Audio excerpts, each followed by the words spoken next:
You know, Jordan, I'm mounting this lens and I'm not lying, it's adorable.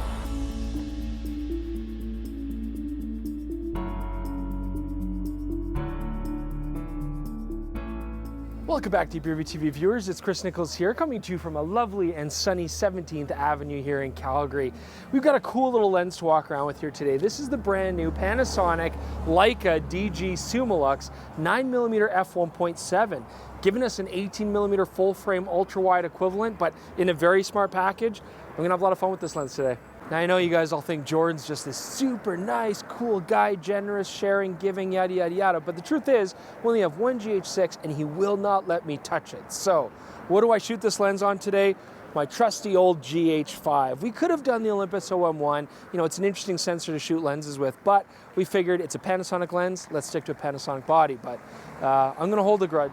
Okay, so let's talk about handling on this brand new 9mm lens. I mean, it is super compact, only 130 grams. That's like 1/14 of a Noct. When you say it that way, it's pretty damn impressive. Now, it is very small, but it is also very simple. 55mm filter ring, comes with a nice little plastic hood, and just a manual focus ring, that's it. There's nothing else. There's no selector switches, there's no image stabilization. But is it a cheap plastic toy? Well, no, absolutely not. I mean, we've got metal mounting ring here. It's got a rubber dust seal. It's, you know, splash resistant, it's dust resistant, freeze resistant. I mean, all in all, this is actually a really nice lens in a really compact package. Okay, so it's time for autofocus test. Now, normally we'd use the Ninja to record it, but with Panasonic's, it does slow down the AF performance. So I've turned on the beep. Let's listen to the beep. Now, we don't know what autofocus motor this lens has, but we don't care because, hear that? From close to infinity, it is lightning quick, very smooth, and I'm not really hearing any noise. So yeah, really impressive autofocus performance. So as you can see, we got a gorgeous day today. We're taking a little break as we head through the gardens here to do some macro. This is a feature that Panasonic is pushing quite heavily on this new 9mm lens. Now, it does focus very close. I mean, 9.5 centimeters basically from the sensor plane, 0.3 feet. I mean, it's very close. And because it's such an ultra-wide lens, you can have some fun with interesting perspectives, lots of depth. That background gets pushed far, far away. That could be really cool. This will focus closer than you really kind of need a lens like this to focus. Panasonic is saying it's a 1:2 life-size reproduction, half size, but that's in full frame terms. But when you do get close, given how wide angled this lens is and how physically close you have to get at the minimum distance, often the lens itself is casting a shadow, or the camera or you. So, you know, if you had little LED lights in front or something like that, I guess you could do some fun stuff. Just walking on the street though, if you want to do close-ups, it's certainly a possibility.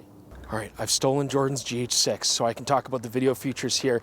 Now, Panasonic actually intends this lens as a vlogging lens, and the 18mm full frame equivalent is great for vlogging. You can see I got lots of headroom, lots of space, but also, no, you cannot. So also the focus breathing on this is actually very minimal. It's very minimal, and so you can do great focus pulls and manual focus transitions with it, no problem. So Jordan has his GH6 back. That's fine. I like the GH5 better as a photo camera anyways. So here, take a look at the focus breathing examples that we weren't able to show you because, you know, I was running away from Jordan. You can see how great that is. Well, I talk about some other features. So autofocus, manual focus, really nice, smooth transitions here, both in autofocus or manually focusing. I just wish it had an actual manual focus clutch. That'd be a nice touch. But also the aperture on this is smooth stepping. So as you're recording video, if you change your aperture, the exposure changes smoothly, not in staggered steps. Overall, this is a killer video lens. All right, so let's talk about flare and sunstars on this lens. Now, first off, flare is actually very well controlled. I'm not really seeing a major loss of contrast, and ghosting as well. Wide open at wider apertures, I'm not really seeing ghosting. Stopping down, you can see a little bit in the far corners. Sometimes you'll see ghosting actually quite close to the actual light source, you know, just off of the sun, but overall, it's not terrible, and it's not a very abrasive color either. The other thing I want to point out here then is sunstars. You want that on a fun lens that you could use for landscapes. I was actually pretty impressed. I wasn't expecting great sunstars, but they're pretty decent. You get small pinpoints and you can get some pretty dramatic looking stars. The tines of the stars do spread out just a little bit, absolutely, you know, but it's pretty decent.